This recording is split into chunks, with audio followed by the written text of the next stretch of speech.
জ্বালাই তারপরও লাগে। ডিজিটাল যুগে আসলে সব জায়গায় তো গ্যাস ম্যাক্সিমাম জায়গায় স্যালাইন কাট করি আমরা না আর অনেক লাগছে। আসলে সরকার থেকে তো বলা হয় যে আপনার বৃক্ষ গাছ কাটা নিষেধ, তারপরে আপনারা যে গাছ কেটে গাছের লাকড়ি দিয়ে চুলা জ্বালাচ্ছেন, এটা তো আমাদের পরিবেশ দূষণ আছে। ঠিক আছে, তাহলে দেখুন আমরা উপায় বলে না চাই, কিন্তু আমরা যেতে গাছ কাটছি না। যদি কতগুলো পায়া হয় যে আমরা তো সেই দেখুন না এই সময় নিষেধ করতেন কেন যেতে গাছ পালাই এই সময় নিষেধ আমরা তো দেখুন না। আপনার আছে কুড়াল, আপনার কুড়াল আছে, আমি যে তেলাঘাটের আছে আমরা দেখুন না। আপনি এমনিতে কি করেন? হ্যাঁ, কি কাজ করেন? আমি কাঠের কামি করি। যে বিল্ডিং আছে এই বাসার যাতে পুরান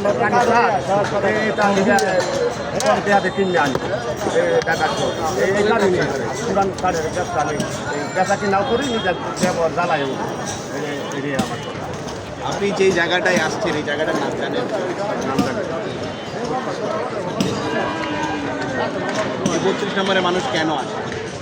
এই তো এটা রাস্তায় মেন রোড, এটা আমরা তো শুক্রবার ধানমন্ডি হাইওয়ে 25 নম্বর রাইতো ওই আড্ডা ভালো লাগে যাইতো ওই আড্ডা এই জায়গাতে এই জায়গা সারা কাজ যেই জায়গাটায় আছে ওটা কার জায়গা?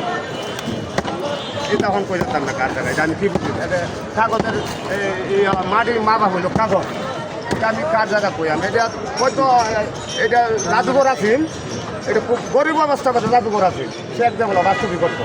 এটা এই বাড়ি ছিল না, আগে একটা পুরান বাড়ি ছিল, এটা ভাঙিয়ে আসে না এই দেয়ালালি টেহা দিয়ে এরকম করে সম্পূর্ণটা দেয়ালালিতে ধানটা নিজে আছে না 3 নাম্বার আছে না, 3 নাম্বার থেকে মূর্তি সাইজি জাদুঘর দেখতাম, চেয়ারে কিংবা মারছিল এই কীভাবে কোন চাদরটা ব্যবহার করতো, কোন লঙ্গিটা ব্যবহার করতো, এটি আমরা দেখছিলাম।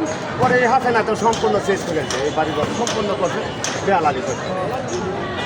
সেক্ষেত্রে ঘরে ঘরে নাকি আপনাদের গ্যাস এবং বিদ্যুৎ পৌঁছে দিচ্ছে, আপনার ঘরে 12 আনা বিদ্যুৎ নাই, পয়সা কাছে নাই, 12 আনা গ্যাস নাই। তারপরে পুরা বাংলাদেশে ইন্ডিয়া গ্যাসের লাইন, আর আমরা শুধু 50টা একটা গ্যাসের লাইন লাইসেন্স থাকতে পারে, আর এই 49টাই এই অবদ্ধ লাইসেন্স নাই। অনেক কম সুযোগ দেওয়া কথা শেষ হয়েছে।